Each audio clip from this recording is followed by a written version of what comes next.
Asian cup বাছাই পর্বের গুরুত্বপূর্ণ ম্যাচে আগামী 10 জন মুখোমুখি হচ্ছে বাংলাদেশ ও সিঙ্গাপুর। ঢাকায় অনুষ্ঠিত হতে যাওয়া এই ম্যাচকে ঘিরে সমর্থকদের আগ্রহ তুঙ্গে। সেই আগ্রহের প্রতিফলন দেখা গিয়েছে টিকিট বিক্রির সময়। এক কথায় বলা যায় টিকিট যেন হয়ে উঠেছে সোনার হরিণ।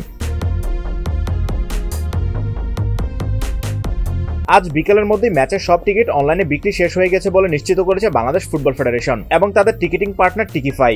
বিকেলে টিকিফাইয়ের ওয়েবসাইটে দেখা যায় গ্যালারির বিভিন্ন অংশে সোল্ড আউট চিহ্ন দেওয়া, আর উপরে স্পষ্ট লেখা টিকিট সেলস ক্লোজড।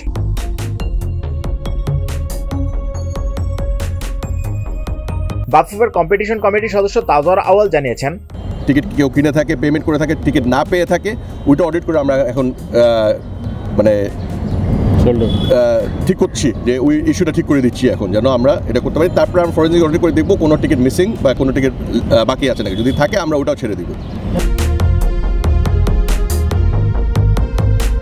উল্লেখ্য, গতকাল বাফুফে জানিয়েছিল পূর্ব গ্যালারির টিকিট ও ক্লাব হাউস পরে ছাড়া হবে, তবে আজ টিকিফাই ও বাফুফে বলছে সোল্ড আউট হয়েছে টিকিট। এ নিয়ে কিছুটা বিভ্রান্তি থাকলেও তাজওয়ার আওয়াল নিশ্চিত করেছেন ক্লাব হাউস 2 যেটা ছিল অনলাইন, ওটাও কিন্তু সোল্ড আউট হয়ে গেছে গতকাল রাত্রে।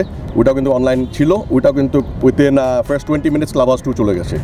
আর বাকি যে হসপিটালিটি বক্সগুলি আসে ওগুলো আমরা কিন্তু কর্পোরেট সেল করছি, যেটা অলরেডি রবি একটা নিয়েছে, আপনারা দেখেছেন। বিভিন্ন কর্পোরেশন যেটা বক্সগুলো আমরা বিক্রি করি, যেটা অন্য খেলাতেও হয়, ওই বক্সগুলো এখন ইন্ডিভিজুয়ালি বিক্রি হচ্ছে, ওগুলিও কিন্তু। দেশ ও দেশের বাইরে বিক্রি হয়েছে হামজা সমিতদের ম্যাচের টিকিট। এমনকি উগান্ডা থেকেও বাংলাদেশের ম্যাচ দেখতে টিকিট কিনেছে দর্শক। তাজওয়ার আওয়াল এ বিষয়ে জানান, টিকিট কিন্তু বাংলাদেশে অনলাইনে বিক্রি হয়েছে টেকনাফ থেকে তেতুলিয়া পর্যন্ত। আর ওয়ার্ল্ডে আমেরিকা থেকে, ইউনাইটেড স্টেটস অফ আমেরিকা থেকে অস্ট্রেলিয়া পর্যন্ত ফ্যানরা টিকিট কিনেছে। ইউগান্ডা থেকে একজন ইউজার ছিল, এখন আমাদের প্রবাসী বাঙালি হবে, মেবি ঈদের জন্য বাংলাদেশে আসবে, সো ওনারাও ফেয়ারলি চান্স পেয়েছে টিকিট কেনার জন্য।